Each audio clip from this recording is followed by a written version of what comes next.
Sa bawat isyu ng bayan, may kanya-kanyang opinyon ang mamamayan. Pinas, Pinas, Sabat with Coach Jared. Makisali, makisabat sa talakayan with Coach Jared. Boses ng masa, ating pagbibigyan. Opinyon ng taong bayan, ating pakikinggan. Pinas Sabat, Pinas Sabat. Kasama si Coach Jared. Opinyon ng masa, sureball kasama. Pinas Sabat with Coach Jared. Tuwing Sabado, alas 8:30 hanggang alas 10 ng gabi sa Radyo Pilipinas, Radyo Publiko, 738.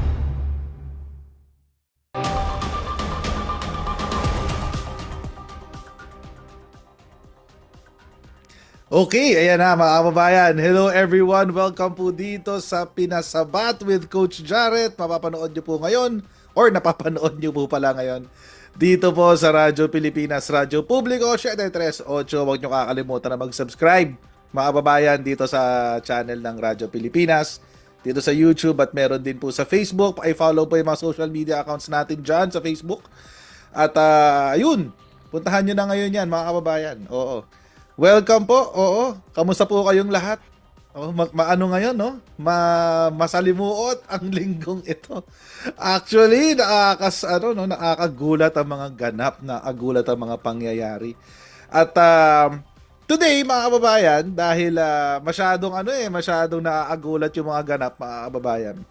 Meron ho tayong special guest. Oo. Meron po tayong special guest na tutulungan po tayong intindihin yung mga ganap po nitong linggo na to. Una-muna pag-usapan natin yung sa kaso ni Ramil Madriaga. Tapos siguro at one point let's talk about yung itong nangyari kay Yusek Cabral. Kung willing yung ating guest. So, without further ado, we will have, let us welcome our special guest for tonight, Congresswoman Laila De Lima ng Mamamayang Liberal Party List. Okay, Congressman, welcome po sa Radyo Pilipinas, sa aking po radio show dito sa Pinasabat. How are you po? Good evening, Coach Jared. Good evening sa mga nanonood, nakikinig sa iyo. I'm fine. Sabi mo nga, ang daming nagaganap o kaganapan ngayong linggo. Ayan, very exciting week, interesting week. Wala na tayong, papasko na lang, dami pang nangyayari. Marami pa pong surprise. Kung ano. Opo. Ay, Kong, bago po tayo mag-umpisa, ma'am. Opo, bago po natin puntahan yung mga topics na na we were supposed to discuss. Malapit na po ang Pasko, ma'am, and since na-mention nyo po na malapit na ang Pasko, nakakulong na po si Sara Diskaya at yung iba pa pong mga, well, at least yung mga medyo nasa ilalim ng flood control scam. What's your comment po? Malapit na po ang Pasko pero parang wala pa pong big fish yata na or at least medium fish pa lang yung nakakulong. Opo. Mm-hmm. Yun na nga, dapat ho ay meron na tayong makita na ma-issuehan na rin ng warrant of arrest yung mga mas matataas sa kanila. Hindi ho pwede na mga kontraktor lang, hindi ho pwede na mga DPWH engineers lang o mga other employees or officials of DPWH.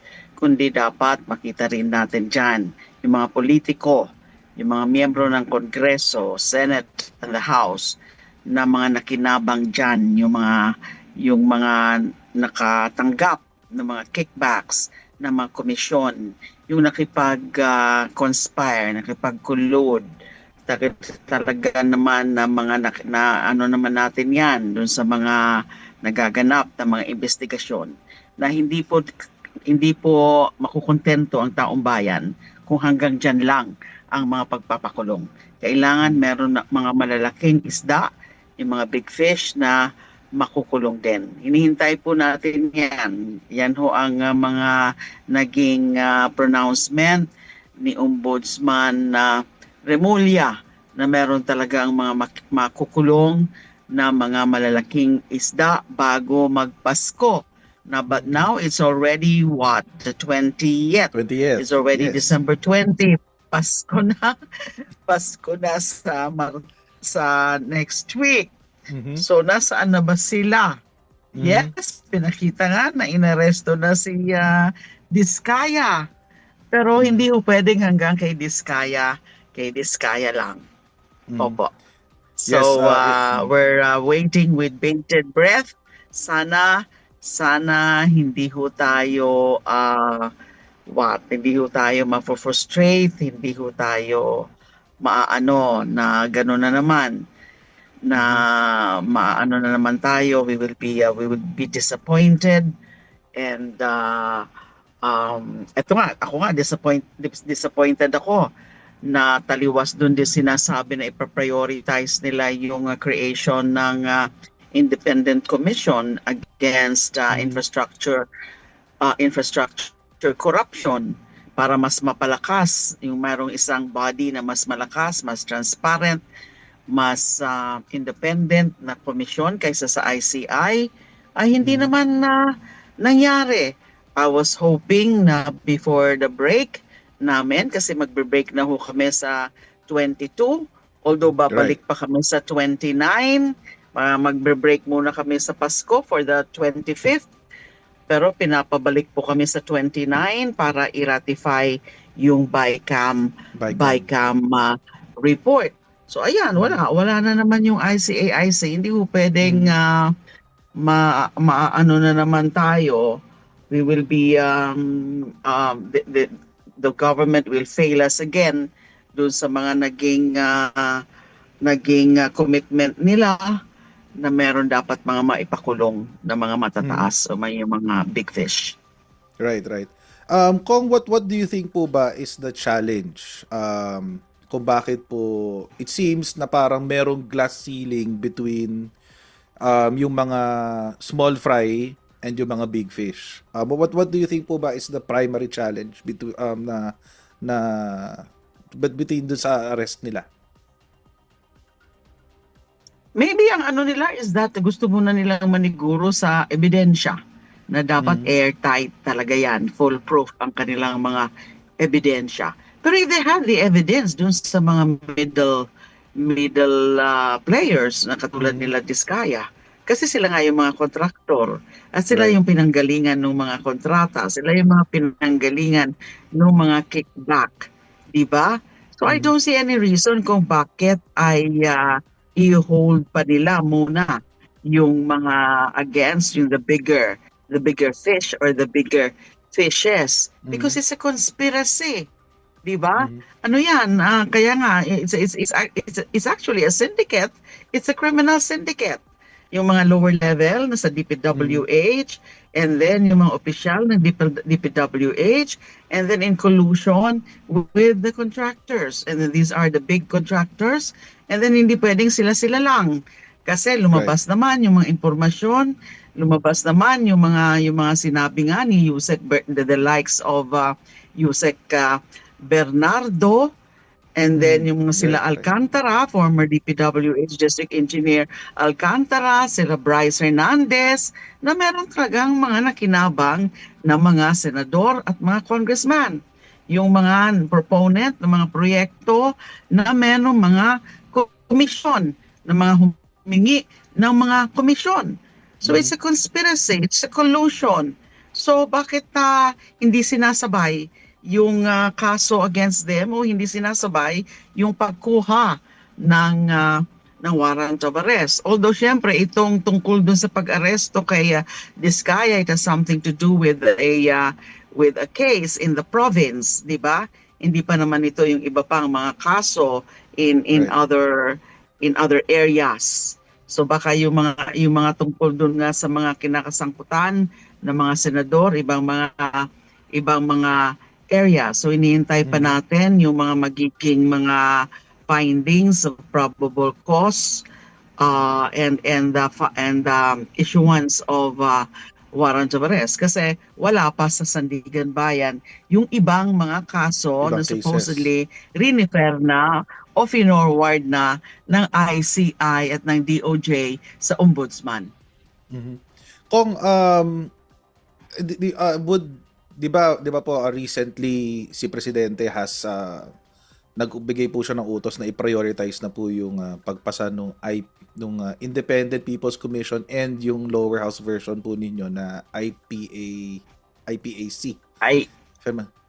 ICAIC. Ayun po, Yes. ICAIC, opo. Um, Mm. if kung naipasa po yun na mas maaga, would it have helped na maaresto po natin yung mga big fish before Christmas? Well, hindi siguro dahil alam niyo naman, syempre after na mapirmahan, halimbawa napirmahan na, let's say last week, ay hindi naman kaagad-agad mako-constitute yung commission na yan kasi i-appoint pa yung mga bagong members.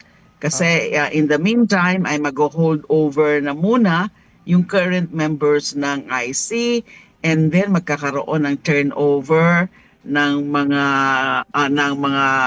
assets, ng mga properties, ng mga records, ng mga documents sa bagong komisyon. Tapos yung magdadagdag, mag-hire ng mga additional staff at saka yung mga magpapadetail ng mga additional staff from other agencies para mag-assist sa members kasi mag-appoint pa ng new members kasi magiging 5 Right. ang mga members ng new commission na yan, hindi lang 3. So baka hindi pa umaabot at this point. Hindi pa yun umabot kasi na-approve yun at the committee level on November 13. Tapos na-refer sa Appropriations Committee noong November 14. Kasi ganun kasi ang proseso kapag may budget provision, syempre may budget provision dahil nga bibigyan ng budget yung commission na yan. And then from the Appropriations Committee ay dadaan din muna sa Rules Committee bago ito i-refer sa plenary for deliberations and final approval sa third reading. So hindi pa talaga at this point maaabot yun. Pero at least kung ngayon ay na-approve na sana, then by January pwede na siguro na meron ng mga appoint at madadagdagan na nga yung powers ng komisyon na yan. Kaya nakakadismaya rin na ako po personally dahil I'm the lead author of one of the 2 House bills na consolidated na nga ngayon. Right. Yung substitute bill. Nagtataka kami bakit hindi nila ay mas doable kasi yun kaysa dun sa anti-political dynasty bills. Kasi yung anti-political dynasty bill, it was next to impossible na matatapos talaga yun before Christmas break. Pero at least itong ICAIC, pwede dapat. Pero hindi nila ginawa nila, natenga at the Appropriations Committee. Yeah. Kung would it be possible that the reason kung bakit natenga that yung bill is because of ang tagal din po kasi ng budget. I mean yung budget preparation. Is that possible po, Kong? Yeah, naiintindihan naman namin yon na nakafocus sila doon sa budget and then sa BICAM. Pero pwede naman masingit yun. Yung habang nagba-BICAM. Kasi hindi naman lahat ng members ng House and Senate ay kasama sa BICAM. Precisely. Right. May contingent. So habang ginagawa yon, nagde-deliberate sa BICAM, ay pwede naman na the rest of the members of the House, the rest of the members of the Senate, ay nagde-deliberate na rin sana, tinatrabaho na rin sana yung IPC sa Senate at yung ICAIC sa House. At actually sa Senate, nakapasa na yun nakapasa na yun sa Senado. Sa House, yung hindi nga na gumalaw after the committee level. Right. Yes. So kung pumasa na po siya sa Senate, now pupunta po yun sa House para or magba-BICAM na po kayo after. Hindi, para BICAM na rin yon to to reconcile the differing provisions. Ganun naman kaya nga BICAM. o para hindi rin i-reconcile yung mga magkakaiba and to come up with a common version. Yes. Right. Right. Kung speaking of BICAM, ito po I have a question. Are you happy with the turnout ng atin pong budget deliberations and the budget itself? Kasi po, na yung unprogrammed appropriations, hindi ko maintindihan kung bakit nandyan pa rin. First, okay, supposedly, binawasan nila yung sa House. I actually voted no doon sa GAB, sa General Ah, Appropriations Bill, yung bill, House yeah. version ng GAB. I was among those who voted no, primarily because of the unprogrammed appropriations. I've always believed na hindi tama na merong unprogrammed appropriations. It is unconstitutional. Now, pagdating sa Senado, sa Senado, sa Senate version, binawasan nila yung House version, yung unprogrammed appropriations. Hindi nila inalis lahat, binawasan nila. Pagdating sa BICAM, tinaasan na naman nila. In other words, restore nila yung nasa House version.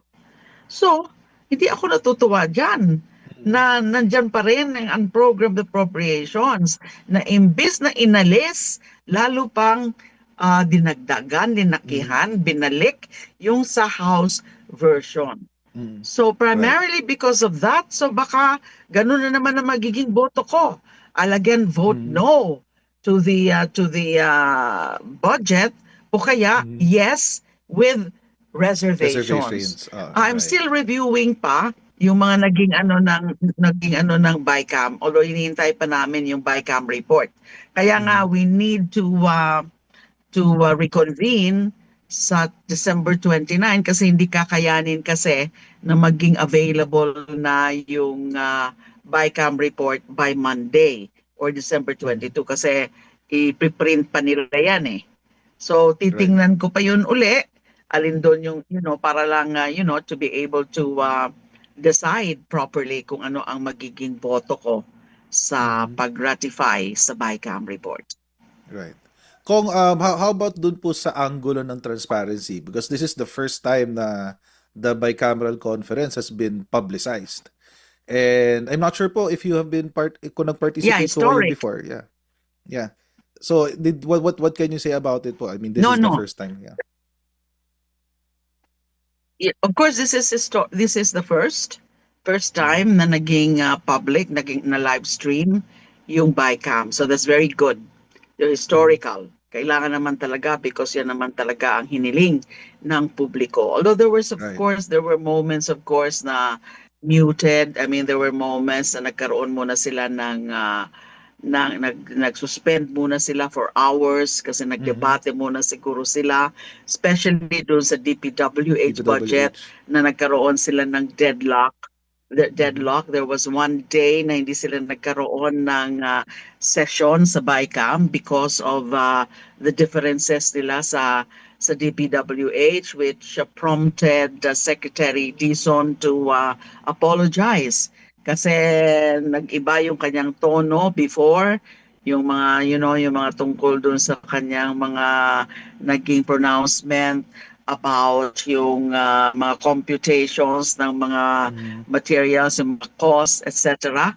So yan yung may mga portions pa rin na hindi naging open to the public, and I think that's medyo understandable naman, pero it would have been better kung talagang naging totally transparent sila, na even those debates na mga off camera ay ginawa rin nila na on cam para na intindihan ng mga tao, nalaman ng mga tao ano exactly yung kanilang mga debatehan. But at least it's a good start na naging open for the first time in the history of congressional deliberations sa BICAM. Yes, Kong. Actually, I was thinking actually marami nga pong natuwa maski po kaming mga ordinaryong mamamayan, and natuwa po kami na now we can finally see kung ano nangyayari sa bicameral conference. Is there a way po of making it institutional or making it more kasi it's parang rules po yata yan ng House no? House and Senate parang I don't think it can be made a law na gawin siyang regular thing. Yeah, parang both houses kasi nag-adopt ng resolutions. Di ba Mm. yung last minute ngayon sa House just Right. one day or a couple of days before the start of the BICAM, tsaka nag-adopt ng resolution. Yung Senate medyo nauna sila na nag-announce na talagang they will agree to or they will insist on transparent or a live streamed BICAM. So mas Mm. maganda kung as you said, ma-institutionalized through a law. And in fact, I'm really thinking of coming up with a bill on that. Ah. Ma-institutionalize na. Mas maganda. Mm. Instead of just, just a matter of a resolution. Between a Mm. resolution and a law, ay mas of course, may weight, may binding effect kapag batas. Right, So, right. para every year, both houses of Congress need not pass resolutions just Oo to nga po uh, eh. just to live stream. Pero kung may Mm. batas na, unless repealed, yung batas na yan, ay automatic Mm. na nagba-bycam and na nag-live stream. And more Mm. than the live streaming, iniisip ko rin na ilagay sa bill yung talagang identification, limitation ng ano exactly ang kailangan pag-usapan sa BICAM. Ah. Ano yung exact breadth and scope? Ano ba ang, Mm. yung because it's supposed to be just reconciling the the differing versions of both of both the Senate and the House. Kasi alam niyo Right. naman yung naging karanasan ng 2023, 2024, and 2025, unbridled Mhm. yung license doon na nangyari doon sa BICAM na hindi natin alam yung mga pangyayari doon, and then na para bang almost unrecognizable na yung lumabas na BICAM version nung bill kasi yung Mm. mga unprecedented na mga cuts na Right, right. ng mga budgets. So kailangan merong kailangan regulated, kailangan may limitasyon. Right, right. Actually, Kong, um, I was wondering nga pwede po ba talaga in practice na ihabol ang modification sa budget through the BICAM by the department? I was wondering dahil po sa Yun, nangyari sa DPWH. Yeah. yun na nga, that's actually a question mark. Mm. That's debatable. Dahil nga it's supposed to be just reconciling. 'Di ba? Yung mga bago na mga pahabol, dapat hindi na yan nangyayari sa BICAM. Yung mga substantial modifications sa budget na wala naman talaga dun sa mga versions dati sa Mhm. House saka sa Senado, hindi na dapat yan ini-entertain sa BICAM level. But mga ganyan kasi ng mga developments minsan ay hindi rin siguro na naiiwasan. But as I said, mas maganda sana kung merong batas na Right. na talagang kina-clarify in certain terms yung breadth and scope, yung parameters ng mandate ng BICAM. Right, right. Actually, Kong, that's I'm actually looking forward na coming in the next following years na yung budget po natin will be much more transparent tapos nakikita talaga natin yung direction po ng bicameral conference. So I'm looking forward po sa kung And this is sulat niyo po yung bill. it's a good start. As I said, it's a good start. And this budget, we can say, is an improvement from the immediately preceding budget. Mhm. I mean, the preceding years, 2023, 2024, and 2025. Mhm. Agree po. Ma'am, mag-break lang po tayo. Okay lang po ba? Opo. Or We'll sure, just take a sure. short, very short Okay. break. Okay, so mga Okay. kababayan, let's just take a 1-minute break. Oo. Sige po. Kita-kita po tayo. Sa bawat issue ng bayan, may kanya-kanyang opinyon ang mamamayan. Pinas, Pinas, Sabat with Coach Jared. Makisali, makisabat sa talakayan with Coach Jared. Boses ng masa, ating pagbibigyan. Opinyon ng taong bayan, ating pakikinggan. Pinas Sabat, Pinas Sabat. Kasama si Coach Jared. Opinyon ng masa, sureball kasama. Pinas Sabat with Coach Jared. Tuwing Sabado, alas 8:30 hanggang alas 10 ng gabi sa Radyo Pilipinas, Radyo Publiko, 738. Okay, everyone. Kamusta po kayong lahat? Narito po muli tayo sa Pinasabat with Coach Jarrett. Ayan, okay. So we still have online with us si Congresswoman Laila De Lima. And Madam, kamusta po kayo? Okay pa po? Okay, kaya pa po ba, ma'am? Medyo Okay puyatan po, pa. pasensya na. Opo. Okay, so ma'am, ano po, let's move po dito sa isang, I guess this is the trend. I don't want to call it trending kasi it's quite dark eh. Ito ho yung pagkamatay ni Yusek Catalina Cabral. Palagay niyo po ma'am, gaano po kalaki ang magiging epekto nito sa current investigation ng flood control scam?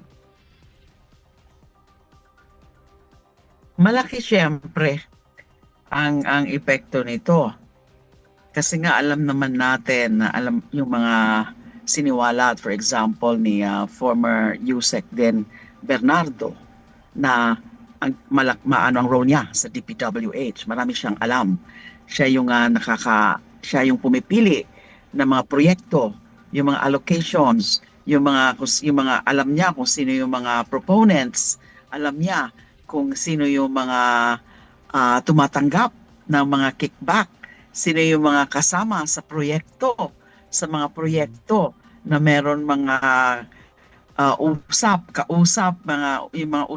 mga usapan tungkol sa magkano yung kanilang mga matatanggap. Siya rin yung parang nag-recommend, naglalagay dun sa NEP bago ito ipadala sa opisina ng sa the Office of the President, because you know the NEP is the National Expenditure Program, na ito yung pinapadala ng iba't ibang ahensya ng gobyerno, ng Executive Department sa Office of the President, kasi ito yung mga plano at programa ng Executive Department bago ito sinasubmit sa Kongreso, yung budget. Diba? So sa DPWH, dahil nandyan yung mga infrastructure projects, and therefore, dyan nanggagaling yung mga identification ng mga proyekto. At yung mga sinabi nga ni Yusek Bernardo, at meron din siniwalat sa atin sila SP Soto, sila Sen Ping Lacson na tumatawag sa kanila kasi tinatanong daw sa kanila ano yung mga proyektong mga gusto nila, yung mga ganon. So malaki yung naging role ni late Yusek Cabral. Of course, inaano naman natin na of course we are all expressing our condolences sa kanyang pagkamatay, pero hindi mawawala yung ano nga natin na because of yung nakikita natin na malaking role niya, na in fact supposedly ay she's due to appear before the ICI in the next hearings, hindi ba? And then it was also reported na nag-appear na siya before the DOJ, na I suppose meron na rin siyang mga information na mga naibigay na rin sa DOJ. I'm not really very sure about it. So in other words, marami siyang alam. Marami siyang alam sa mga naging kalokohan sa DPWH all these years na naging part siya. She's up there in the hierarchy of the DPWH. Meron siyang say sa mga proyekto na yan. Marami siyang alam. Alam niya kung mga sino-sino, yung mga nakikinabang sa mga iba't ibang mga proyekto na yan, ang mga questionable. And so, yung kanyang biglaan na pagkamatay, in the middle of all these things, really, as I said nga in my post, invite so much suspicion, great suspicion, na kaya nga, dapat imbestigahan ito ng maigi. Hindi pwede at this point na sasabihin na wala tayong nakikitang foul play dito. Right. How can they say that at this point? Natapos na ba yung investigasyon? Ano na ba lahat? Alam mo na, yung mga... Kasi syempre, nandyan yung kwento ng kanyang driver. Nandyan yung pagre-retrace ng kanyang ruta. Kasi ano nga yan eh, it's a mystery to me. Na doon ka ng umaga, doon sa the spot na yon, na it's just at the side of the highway. Doon ka lang sa may ng Quezon, doon sa tuba na yon. Hindi siya in a secluded place or a semi-secluded place. Doon ka mismo, right beside the highway. Nakikita ka doon. And supposedly, nagmumuni-muni siya doon. So, di ba? Allegedly, di ba? So, sa umaga. And then, umalis muna daw sila kasi sinita sila ng pulis. Dahil precisely, delikado. And she's supposed to have fear of heights. Di ba? Takot daw siya. Bakit siya nandun? Kung meron siyang fear of heights, bakit siya nandun in the first place? And then, umalis muna daw sila. And then, bumalik na naman sila nung hapon, nung 3:00. And then, pinaalis daw itong si driver. Bakit niya iniwanan? Kung delikado nga doon, na sinita na nga sila in the morning nung police, and then he's supposed to have fear of heights, and then delikado nga yung lugar na yon. Bakit niya iniwanan? So there are just so many unanswered questions, and then you cannot just say na walang foul play. And then yung tungkol sa because it could be yung mga theories ngayon, ano yung mga pwede? Ano pwede yung mga nangyari? Suicide. Tunay na suicide. O kaya stage suicide. O kaya aksidente. And then foul play. Foul play, yeah. O kaya pinatay siya. Correct? So yun lamang ang mga scenarios na pwede. Now, suicide. Assuming it's a genuine case of suicide. Although, masasabi ko, yung lahat na yan, yung mga 4 scenarios na yan, umiikot yan lahat sa kanyang role ngayon as, eto nga, a central figure dito sa usapin ng korupsyon. Diba? Lahat yan, lahat na 4 theories na yan.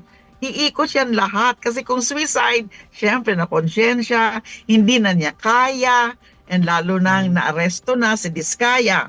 Baka nga ang feeling niya, siya na ang susunod. Diba? Pero kung suicide, bakit walang suicide note? And then bakit walang, she's an intelligent woman, marami nga siyang alam, wala man lang siyang iniwan, anything, a record, a documented expose. Anyway, aalis na siya sa mundong ito. Hindi man lang siya iiwan ng something to tell us, to tell the world what she knows. Diba? Right. Yung ganon. And then, stage suicide. Why is it a stage suicide? O sinasabi na, kanina daw may announcement si Secretary Remulla na confirmed daw na yung bangkay ay si Yusek Cabral nga. I suppose, well, syempre kung ano yon, kung DNA yon, that can be considered as conclusive, right? It has to be through DNA. In order to identify really the the person, the body, na siya nga talaga yon, dapat DNA. And then yung Correct. cause of death, dapat autopsy. In-autopsy na ba talaga siya? And nagtataka rin ako, Coach Jarrett, dun sa hesitance nung family. family. Right. Di ba? Agree. Ayaw nila nung umpisa na mag-ipa-autopsy. Di ba kung member ka ng family, ikaw mismo mag-i-insist na ipa-autopsy na under those circumstances na biglaan yung death ng mahal mo sa buhay, yung kapamilya mo. And then, ikaw ang magkokontra sa autopsy. Yun pa Correct. lang, nakakaano na yun, nakakadudod. So what is this? And then we're talking here about, yung mga posible na pwedeng idawit niya kung buhay pa sana siya, o ano man yung records niya. So I suppose she must have. Meron siyang record. She must have ledgers or documents or papers. Or nasa laptop niya siguro. Yung mga pangalan ng mga kadil niya. Yung mga kausap niya. And these are powerful people. And then yung mga kontraktor, mga powerful din yan. So we're talking here about powerful people and most probably dangerous people. Sindikato. So they are capable of anything. Di ba? Paano kung tinithreaten pala na something will happen to her family? Kung hindi niya gagawin yan or what? Di ba? Ang ano tayo ngayon, dahil wala pang malinaw na sagot, marami tayong pwedeng isipin kung ano ang talagang tunay na nangyari. So the bottom line, Coach Jarrett, is imbestigahan ng maigi. It has to be an honest to goodness investigation. No stone unturned. Tunay na imbestigasyon. Correct. Agree ako dyan. Agree po ako dyan. Ang ano lang po is, okay lang po ba kung i-define po sa amin ang foul play? Because parang ang dating po kasi sa akin nung sinabi ni Secretary Remulla na wala raw foul play is because wala raw kasing nakita sa autopsy, quote unquote, sa autopsy na she was drugged or wala ring injury consistent with a prior beating or anything. Ang nakikita daw nila is blunt force trauma consistent with a fall. But anything can happen din naman doon. I mean, she could have been pushed. So, Kaya nga. I mean, so ano po ba ibig sabihin ng foul play? Foul play is broad. Broad ang foul play. Yun na nga yung pwedeng na-push. Di ba yung foul play din na, what if she was forced really to, you have to, alam mo na yung, pwede rin kasi yung forced suicide eh. Alam mo, nagiging ano lang ako, you can call me, very over-imaginative. Now, what if forced suicide in the sense na papatayin namin ang pamilya mo if you don't do that? Or otherwise, we will kill you. Yung mga ganun. I don't know, maybe I'm just watching too much. I've seen maybe a lot of movies before. Mga ganyan. Yeah. I don't know. You can call me crazy or what. Pero ang foul play kasi is very broad. Anything na other than an accident, diba? Or anything other than a genuine case of suicide can be considered foul play. Diba? Tsaka yung accident kasi, mahirap din tanggapin yung accident. Kasi nga, bakit siya bumalik sa lugar na yon? Winarningan na nga siya nung pulis, yung nagpaalis sa kanila. Nagpaalis, yeah. Diba? Kasi delikado daw sa lugar na yon, accident prone, and then dahil nga matirik, and then may pagka-itsurang bangin, diba? Bakit siya babalik pa? Para lang maaksidente? Siya. Para lang maaksidente siya kung... para siya maaksidente. Right? And then, Yusek Cabral was an intelligent woman. Mhm. Iba Yeah. napaka-impressive ng kanyang scholastical Mhm. academic background and even her career, Career. di ba? Yun, so, ano yun? Mhm. And then if it It's was a unusual. suicide, Yeah. kahit man lang may suicide note, or there Mhm. must be some proof that she's really going to commit suicide. Mhm. You know, Right, right. she that, alam mo na, yung, I don't know. We're bordering into conspiracy theories na ako.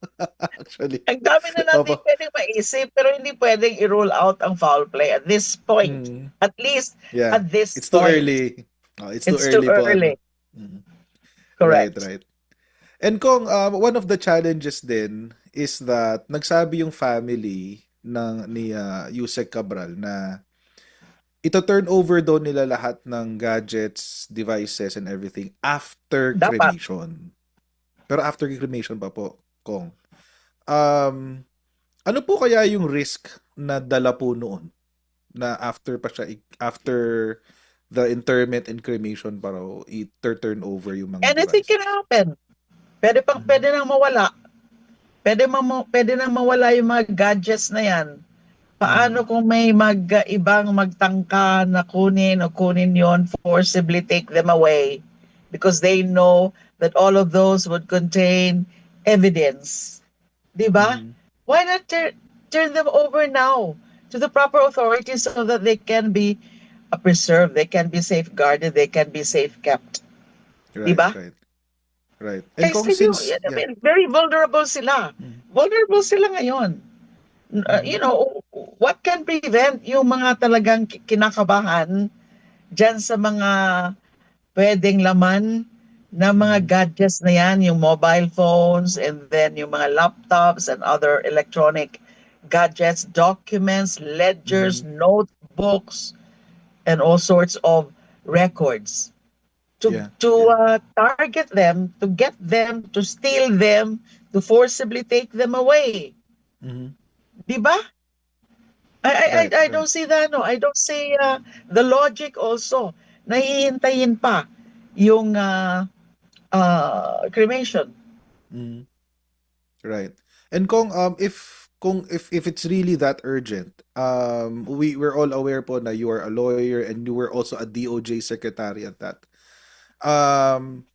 What are the ano po yung mga legal na paraan na the government can take advantage para makuha na po yung possession ng mga importanteng devices po na yun? Search warrant, cyber warrant, mga ganyan.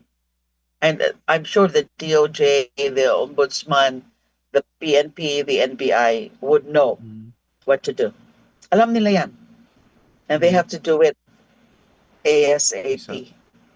Time is of the essence. They have to secure those documents and evidence. Right, right. Agree. And ma'am, we'll go on another short break po and then after po we will start to take in calls. O comfortable po ba kayo na mag-take in po tayo ng calls? Okay, Okay your na po ba calls? sa inyo? Okay po. All Sige right. po. Sige. We'll just take a very, very short break and we'll see you po in a bit. Sa bawat issue ng bayan, may kanya-kanyang opinyon ang mamamayan. Pinas, Pinas, Sabat with Coach Jared. Makisali, makisabat sa talakayan with Coach Jared. Boses ng masa, ating pagbibigyan. Opinyon ng taong bayan, ating pakikinggan. Pinas Sabat, Pinas Sabat. Kasama si Coach Jared. Opinyon ng masa, sureball kasama. Pinas Sabat with Coach Jared. Tuwing Sabado, alas 8:30 hanggang alas 10 ng gabi sa Radyo Pilipinas, Radyo Publiko, 738.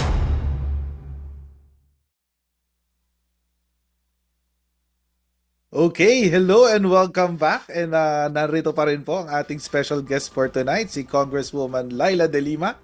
Ang dami na nating napag-usapan, Congresswoman. Pero kaya nga po ang title ng ating radio show ay Pinasabat, ay dahil binibigyan po natin ng pagkakataon ng ating audience na tumawag at magbato ng tanong sa mga guest po natin tulad po ni Congresswoman Laila De Lima.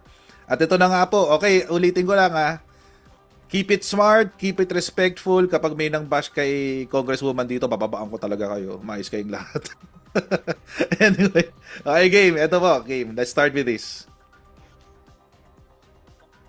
Hello. Hello, you're live. Hello, you're live. Yes. Yes, this is Pinasabat. Welcome po, you're live. Opo. Hello, akala ko si Papadulot. Sorry. Lang po. Yes. Yes, sir. Ano pong pangalan natin, sir? And saan po tayo located? Sir, Juwaping po. Ay, si Juwapi. Okay. Okay. Oo. Sige po, may tanong po ba tayo kay Congresswoman Laila De Lima? Matatanong ko. Kasi ano ko lang naman yung tungkol nga dun sa pagkamatay ni Yusek. Mhm. Dami pa rin question. Right. Nasagot naman na ni Congressman Leila De Lima yung mga nakatanong ko. May mga tanong din siya. Tanong din tayo. Nga sabi, ba't daw may selfie pa yung driver? Driver. Alabas Yes. confirmation of delivery. Wala lang, wala naman na naiwan niya dun yung ebidensya. Ayun. Opo, Congresswoman, baka po ang tanong po is kahina-hinala po ba yung galaw din ng driver? Lalo po yung selfie. Opo, nung driver. Oo nga, Abel, yung pagsa-selfie kasi, di ba, tayo naman, Hello? ordinaryo sa atin nagsa-selfie. Pero I don't know kung bakit nag-selfie siya ng ganon na yun ang point na parang sinasabi nagmumuni-muni. And that was I think in the morning. Was that sa morning ba yun? Yung sa umaga pa lang ba yun o nung sa hapon na? Morning po Yung- yata yun. Morning pa lang Congresswoman. yun, di ba? Morning. Na tapos bumalik sila uli. Almost the same spot. Yun nga ang Right, nakakapagtaka nun eh. Bakit bumalik? Bakit bumalik on the same spot? Tapos nagmumuni-muni pa rin. At bakit iniwanan ng driver? Right. Na supposed to Opo. be a dangerous spot. Kasi winarningan na nga sila ng pulis. Yeah. Kung may tanong din po yung dagdag din po sa tanong kanina ni Juwaping is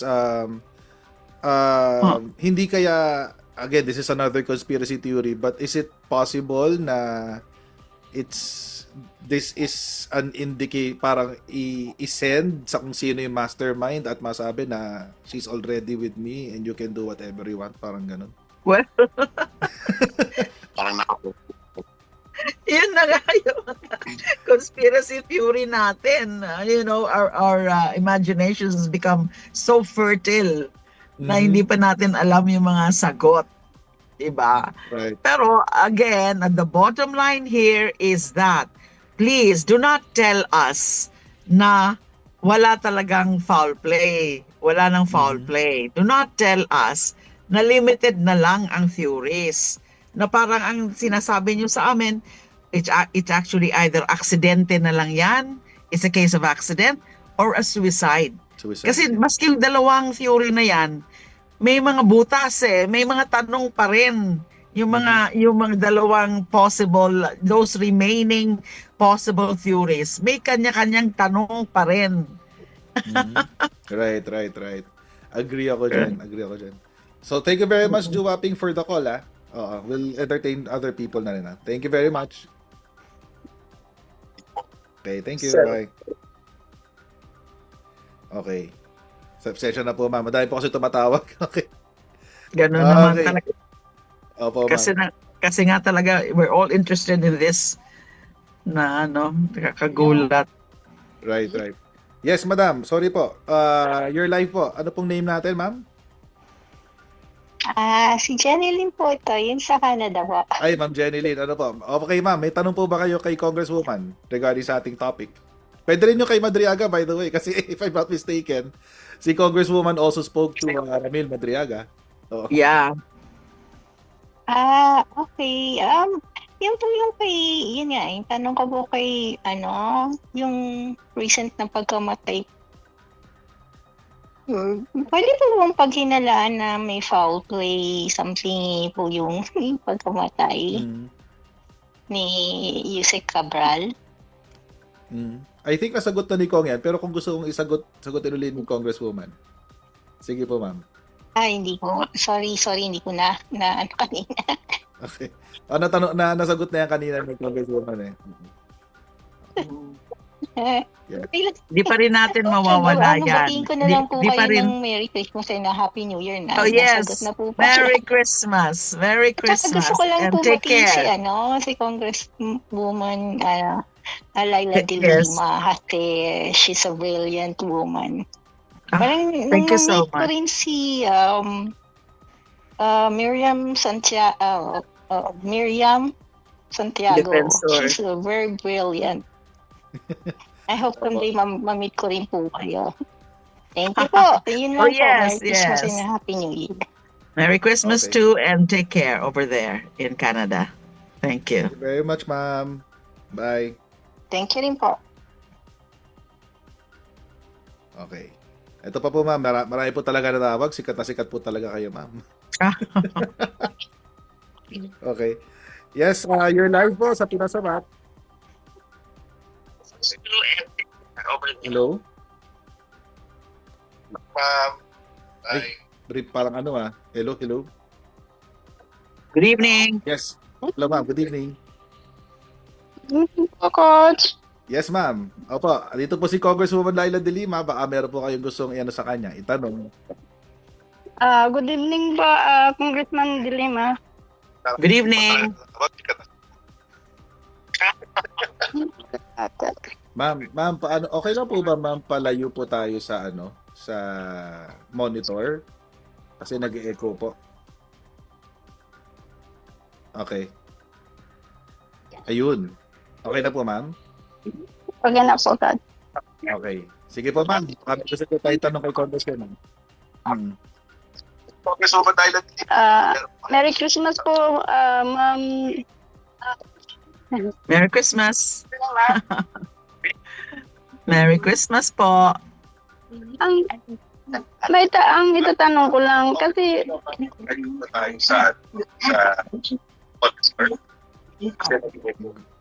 Ma'am, okay lang po ba? Tawag po kayo ulit. Medyo magulo po yung signal niyo po. Patawag po kayo ulit, ma'am, ha? Wait lang po. Sige, thank you. Sensya naman, medyo magulo po ang monitor niya. Tsaka yung mga signal, alam mo yung mga signal ngayon, maski sa akin Opo. dito sa bahay. It's Magpapasko na always po kasi, ma'am. maraming gumagamit. Correct. So grabe ang traffic. Grabe ang traffic sa natin. Sa mga Pati sa linya cellphone, may natin. traffic. May traffic. Yes. Hello, sir. Welcome po sa ating radio show, Pinasabat. Nandito po si Congresswoman Laila De Lima. Hello, Coach Jared. Hello, sir. Yes. Hi, Congressman Laila. Good evening. Okay. Good evening, sir. With respect Yes. to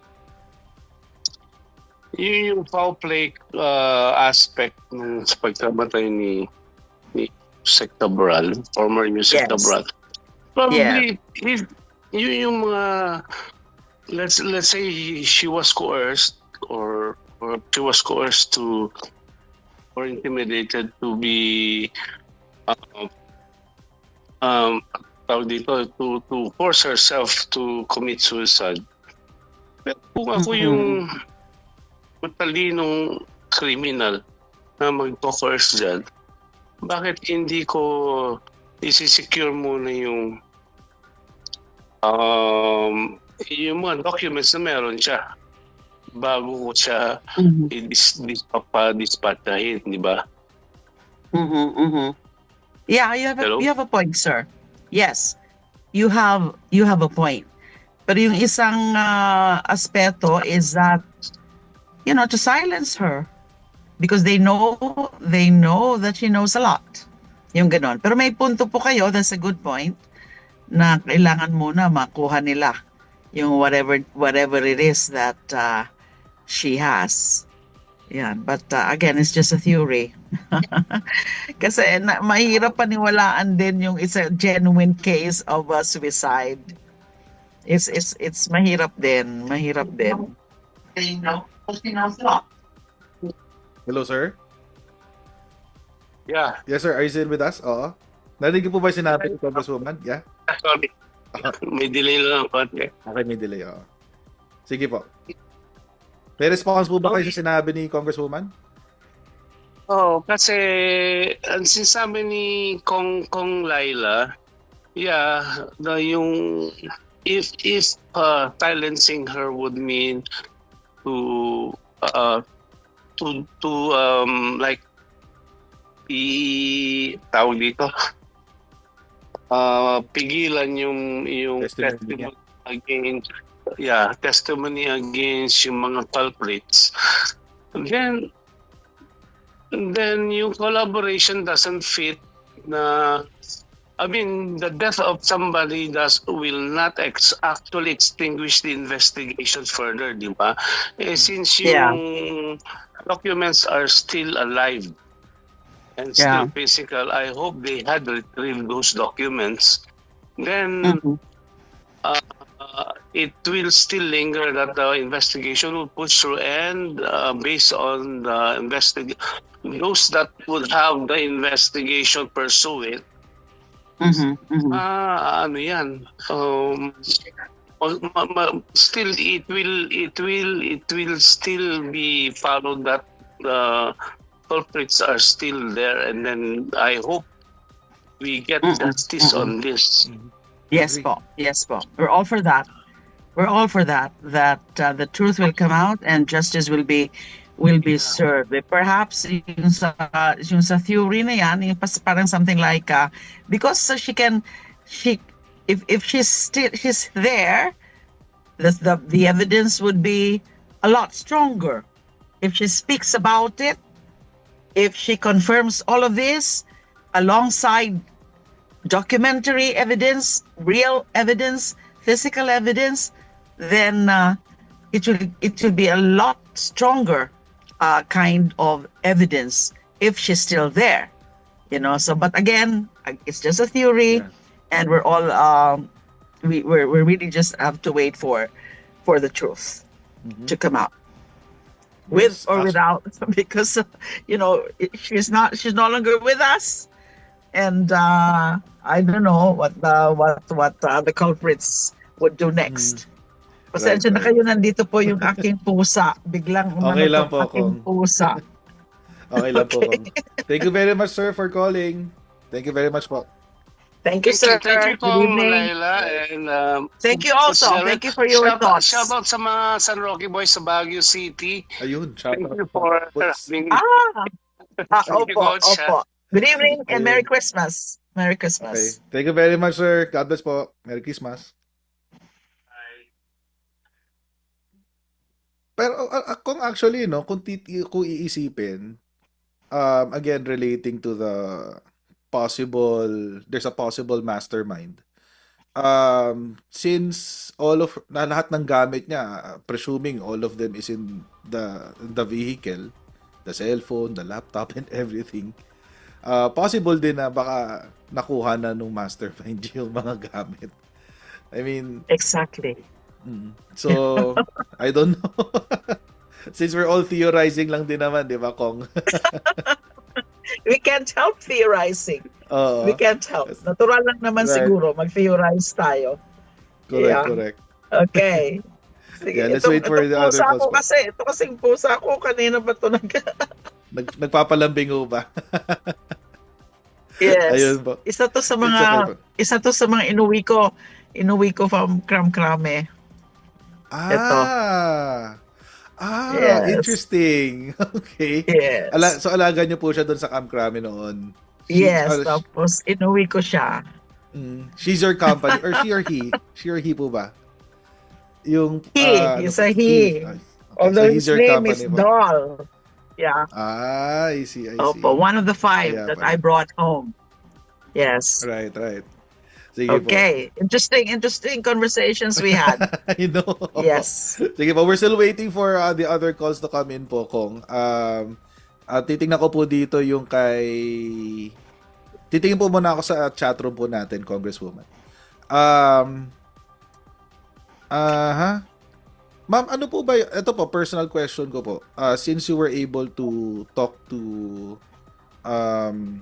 Ramil Madriaga po nitong nakaraan, ano po ba ang based on your initial assessment, ang hirap po sabihin ng credibility, pero how quote-unquote credible do you think he is sa kanyang sa kanyang testimony or statement rather? Alam mo, kasi ako kasi na-convince ako na meron talaga siyang connections to VP Sara and even to the former president.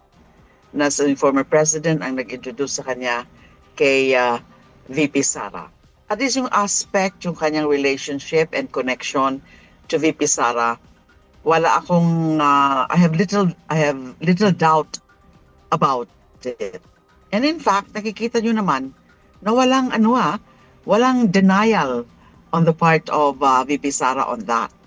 In fact, talaga namang kasi kung hindi mo kilalang isang tao, you could easily just deny that claim, correct?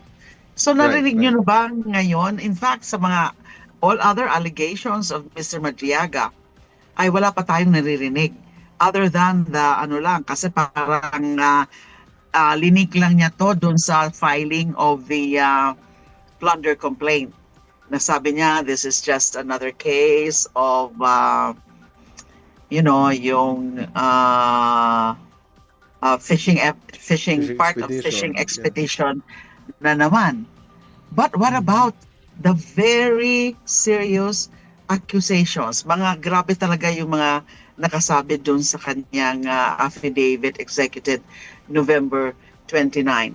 But ako kasi, as a lawyer, I want to be very, very sure about yung mga sinasabi doon sa affidavit. Sa dami nun, sa sobrang pagka-explosive ng mga sinasabi niya na naghahatid siya ng mga large sums of money sa duffel bags na utos mismo ni VP Sara, o kaya tinawagan siya ng dating Pangulo, tinatawagan siya nung si Colonel Nolasco, na siya pa nga daw ang nagpakilala kay VP Sara, ni Colonel Nolasco. Alam niyo naman yung, di ba, rin yung pangalan ni Colonel Nolasco noon, yung sa issue ng confidential funds, sa DepEd, sa OVP, and then yung mga tungkol din dun sa allegedly ay yung pogo money and drug money ang nagpondo dun sa kampanya sa pagtakbo ni VP Sara noong 2022. And then siya nga daw ang nag-organize, so isa sa mga nag-organize nung ISIP. ISIP is Inday Sara is my president na napa-register nila sa SEC and several other accusations. Now, gusto kong maniguro. Kasi tinanong ko naman siya, meron ka bang evidence? Sabi niya, meron. Kasi nandun nga daw yung 3 cellphones niya sa korte. Kasi he's charged now with a kidnapping case. Pero he's asking nga, I read na as mentioned by his lawyer, ay nagpapatulong sa NBI para magkaroon ng forensic examination doon sa mga cellphones na yon na nandun sa custody ng court in connection with that case, kasi nandun daw yung mga ebidensya, yung mga pagtatawag sa kanya and other circumstances. So malaking po yan. Kung ma-confirm po yan, then that means he's telling the truth. And isa pa ho, ay kailangan din sagutin ni VP Sara yung sinasabi rin ng lawyer as relayed to him by Mr. Madriaga, na 2 beses daw ay nabisita siya doon sa BJMP. Wala pang denial dyan from VP Sara herself. Totoo ba na nagbisita siya? At kung totoo na nagbisita siya, ano ba yung pinag-usapan nila? Totoo ba na ito ay tungkol nga doon sa pinipigilan siya na ipalabas yung kanyang mga nalalaman? So dapat lang talaga na imbestigahan ito. Yes. Right. How long? Hanggang anong oras tayo? 10 o'clock po, ma'am. Pero ano po? Coach Garrett. Hanggang 10 o'clock po, ma'am. Pero we can end early if you Alright. if you want. Yeah. Nagsisimbang gabi kasi ako. Sorry po. Sorry. Last Yeah. question na lang po No bago po problem. i-end. Alright. Last question po. No problem. May mga nagtatanong po sa chat room. Pakitanong po si Me8874. Coach, pakitanong kay Kong De Lima kung kailan uumpisahan ng Quadcom 2.0. May plano ho ba? Because of the I don't have Madriaga thing. Yeah. Yes, I don't have an information yet on that. Although meron na nga nagsasabi na baka nga daw i-reopen yung Quadcom investigation. But I actually don't have information yet as to when exactly ito mag-open. Yeah. Okay. And ma'am, last na lang po talaga, sabit question. Yeah, no problem. No problem. Will there be an effort to file another impeachment complaint in 2026? Well, I suppose so. Kasi ito nga ang plunder complaint na final recently. And pwede itong magamit din as an impeachment complaint. And then yung magiging findings ng ombudsman, because the plunder complaint is filed with the ombudsman, ay pwede itong gamitin na whoever would be the complainant just sa impeachment complaint. Pero ngayon kasi, premature pa. Kasi nandyan pa yung 1-year bar rule. And not to mention yung pendency pa ng motions for reconsideration doon sa impeachment, doon sa Supreme Court case. Pero I doubt kung may balak pa yung Supreme Court na i-resolve yung pending motions for reconsideration. There are a total of 4 motions for reconsideration pending with the Supreme Court. Yan, baka palampasin na lang yung 1-year period at sasabihin na lang na moot and academic na. So, hindi malayo. And in fact, pwede talaga na mag-file uli ng impeachment complaint. And binasa ko yung plunder complaint, and there are 6 grounds.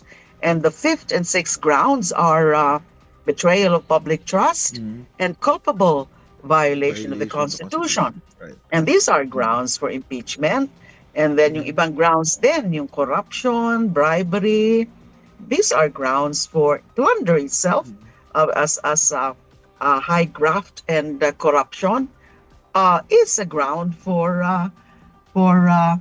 impeachment. So sabi ko nga, itong klaseng complaint na ito, this is both a criminal complaint as well as an impeachment complaint. But at this point, premature pa as an impeachment complaint.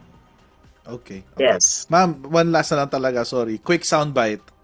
Any reaction po doon sa decision ng ICC?